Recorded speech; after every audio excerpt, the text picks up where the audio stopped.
요한복음 6장 1절부터 15절까지 봉독하겠습니다. 그 후에 예수께서 디베랴의 갈릴리 바다 건너편으로 가심에 큰 무리가 따르니 이는 병자들에게 행하시는 표적을 보았음이로라. 예수께서 산에 오르사 제자들과 함께 거기 앉으시니 마침 유대인의 명절인 유월절이 가까운지라. 예수께서 눈을 들어 큰 무리가 자기에게 오시는 것을 보시고 빌립에게 이르시되 우리가 어디서 떡을 사서 이 사람들을 먹이겠느냐 하시니, 이렇게 말씀하시면 친히 어떻게 하실지를 아시고 빌립을 시험하고자 하심이라. 빌립이 대답하되 각 사람으로 조금씩 받게 할지라도 200데나리온의 떡이 부족하리이다. 제자 중 하나 곧 시몬 베드로의 형제 안드레가 예수께 여짜오되 여기 한 아이가 있어 보리떡 5개와 물고기 2마리를 가지고 있나이다. 그러나 그것이 이 많은 사람에게 얼마나 되겠사옵나이까? 예수께서 이르시되 이 사람들로 앉게 하라 하시니 그곳에 잔디가 많은지라 사람들이 앉으니 수가 5,000명쯤 되더라. 예수께서 떡을 가져 축사하신 후에 앉아있는 자들에게 나눠주시고 물고기도 그렇게 그들의 원대로 주시니라. 그들이 배부른 후에 예수께서 제자들에게 이르시되 남은 조각을 거두고 버리는 것이 없게 하라 하시므로 이에 거두니 보리떡 5개로 먹고 남은 조각이 12바구니에 찼더라. 그 사람들이 예수께서 행하신 이 표적을 보고 말하되 이는 참으로 세상에 오실 그 선지자라 하더라. 그러므로 예수께서 그들이 와서 자기를 억지로 붙들어 임금으로 삼으려는 줄 아시고 다시 혼자 산으로 떠나 가시니라. 아멘. 오늘도 새로운 날을 허락하신 하나님께 감사합니다. 오늘은 주의 날 화요일입니다. 오늘 본문은 우리가 너무나도 잘 알고 있는 오병이어 사건에 관한 기록입니다. 떡 5개와 물고기 2마리를 가지고 5,000명을 먹이시고 12광주리를 먹이신 사건. 사건의 내용은 우리가 너무나도 잘 알고 있는 것입니다. 이 사건은 오늘 본문인 요한복음뿐만 아니라 다른 공관복음에도 모두 기록되어 있습니다.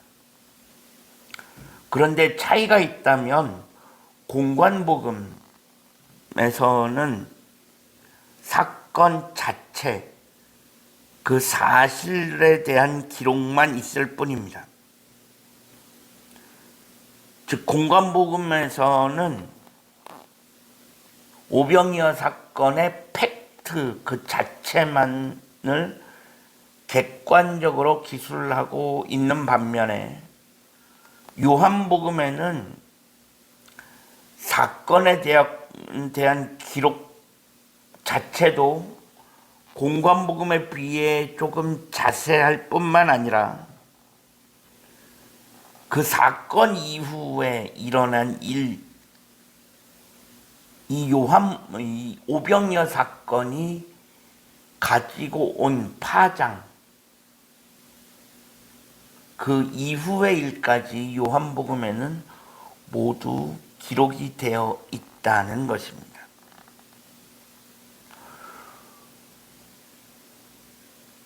오늘 본문 4절에 보면 유대인의 명절이 가까웠다라고 되어 있습니다.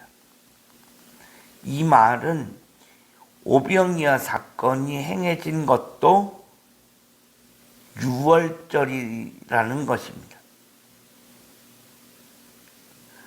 우리가 지난 요한복음 5장에서 살펴본 베데스다 연못 사건도 유월절에 있었던 사건이라고 했습니다. 그런데 6장으로 넘어오니 오병이어 사건이 나오는데 이것도 유월절에 있었다라고 되어 있습니다. 베데스다 연못 사건이 예수님께서 공생애를 시작하신 지 2번째 유월절에 있었던 것이었습니다. 지금까지 예수님께서 공생애를 살아오시면서 유월절에 있었던 사건들이, 큼지막한 사건들이 성경에 기록되어 있었습니다. 기억을 되짚어 보면 첫 번째 유월절에는 요한복음 2장에 있는 성전 청결 사건, 성경에서 장사하는 사람들, 돈 바꾸는 자들을 내쫓은 성전 청결 사건을 행하셨습니다. 그것이 첫 번째 유월절이었고, 두 번째 유월절에는 38년 된 병자를 고치신 베데스다 연못 사건이었습니다. 그리고 그 다음에 세 번째 유월절에는 오병이어 사건이었습니다. 그런데 차이가 있다면 첫 번째 유월절과 두 번째 유월절은 예수님께서 유월절을 지키기 위해서 예루살렘으로 가셨습니다. 그런데 세 번째 유월절 때는 예루살렘에 가지 아니하시고 어디에 남아 계시냐? 갈릴리에 남아 계십니다. 오늘 본문 1절에 예수께서 갈릴리 바다 건너편에 가셨다라고 되어 있는데,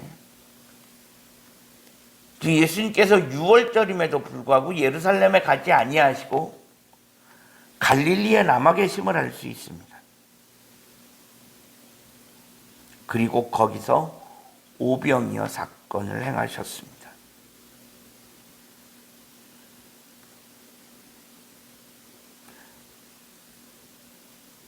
예수님께서 갈릴리 바다 건너편으로 가셨고 산에 가셨는데 여느 때와 마찬가지로 많은 사람들이 예수님께로 모여들었습니다. 그런데 때가 되었습니다. 식사 시간이 된 것입니다. 몇 명이 모여들었냐? 성경에 보니 5,000명이 모여들 있었다고 되어 있습니다. 성경에서 이 사람 숫자는 성인 남자의 숫자를 의미합니다. 사람들의 숫자를 살 때 성인 남자만 셌기 때문에 성인 남자의 수가 5,000명이다. 그 자리에 아이들도 있었을 것이고 여자들도 있었다라고 한다면 숫자는 5,000명에 못해도 두세 배, 서너 배는 더 될 것입니다. 엄청나게 많은 사람이 모여 있었습니다. 이렇게 많은 사람들이 모였는데 이 사람들을 어떻게 먹일 거냐? 이게 문제가 된 것입니다. 돈이 많다고 해서 될 일이 아닙니다. 지금도 이 정도의 사람이 한꺼번에 식사하는 건 보통 일이 아닐 것입니다. 사실 이거는 돈이 있다고 해결될 문제가 아닙니다. 이렇게 많은 사람들이 한꺼번에 밥을 먹을 음식을 어디서 구할 것이며 어디서 어떻게 먹을 것이냐, 무엇을 먹을 것이냐 해결해야 될 문제가 한두 개가 아닌 것입니다.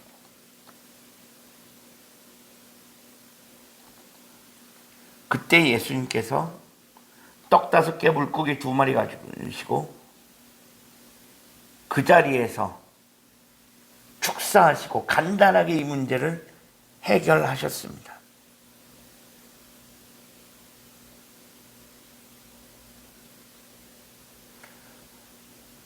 (5,000명을) 먹이시고 그냥 먹이신 게 아니라 배불리 먹이시고 12절에 보니 배부른 후에라고 되어 있습니다. 떡 5개 물고기 2마리 가지고 축사하신 다음에 사람들에게 나누어서 먹게 하셨는데 사람들이 아주 배불리 먹었습니다. 이거는 더 이상 먹지 못할 정도로 아주 풍족하게 배부르게 먹은 것입니다.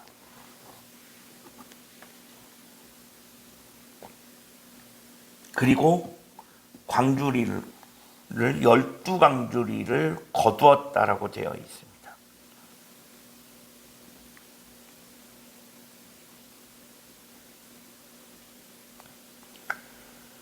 그 이후에 오늘 본문에는 이 사건 이후의 일이 오늘 본문에도 기록이 되어 있습니다.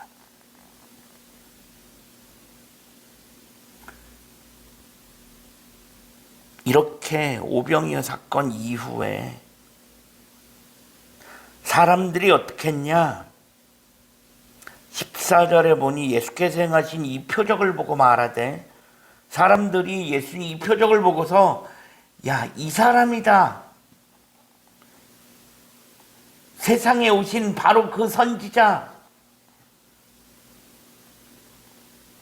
이건 뭐냐면 유대인들이 그토록 기다려왔던 그 메시아가 바로 이 사람이 아닐까라고 생각한 것입니다. 그러면서 15절에 보니까 사람들이 뭐예요?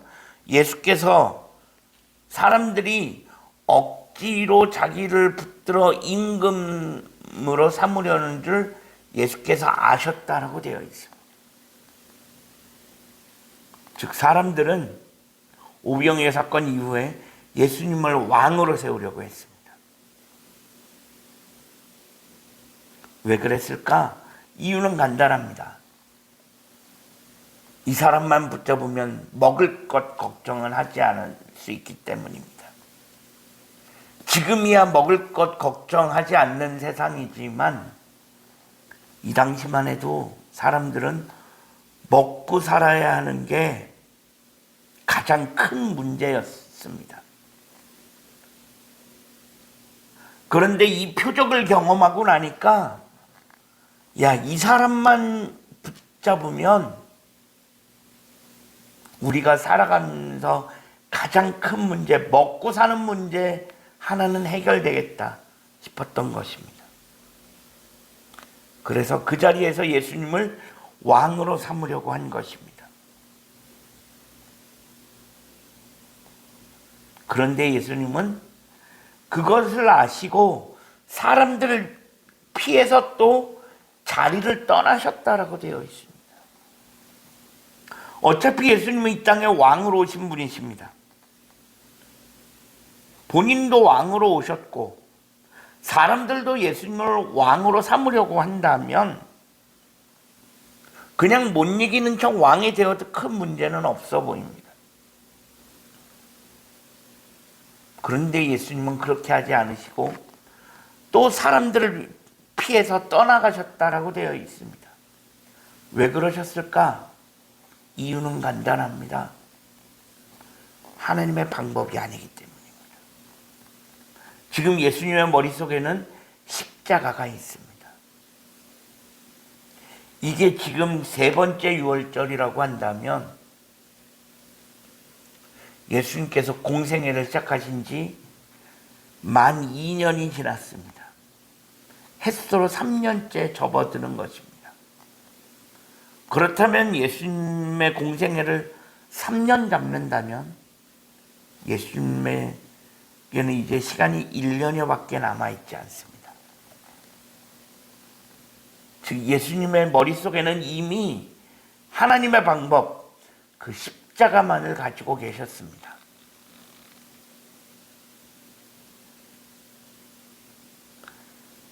본문에서 사람들이 자기를 붙들어 왕으로 세우는 것이 하나님의 방법에 맞지 않는다는 걸 아셨기 때문에 사람들을 피하시고 떠나신 것입니다. 우리가 살아가면서 하나님의 방법, 하나님의 뜻이 무엇인지 우리는 분별할 수 있어야 할 줄로 믿습니다. 하나님의 방법이 아니면 우리는 행해서는 안 될 것입니다. 우리는 하나님의 방법에 따라 살아가야 하는 사람들입니다. 우리들의 삶이 하나님의 방법을 알고 하나님의 방법대로 살아갈 수 있는 그런 삶을 살아갈 수 있는 우리 모두가 되어질 수 있기를 주님의 이름으로 간절히 축원합니다. 기도하겠습니다. 하나님 감사합니다. 지난밤에도 편안한 쉼을 주시고 오늘도 새로운 날을 허락하신 하나님께 감사합니다.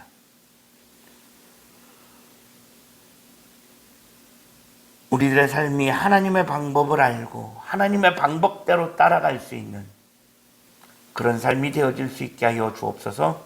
예수 그리스도의 이름으로 간절히 기도합니다. 아멘.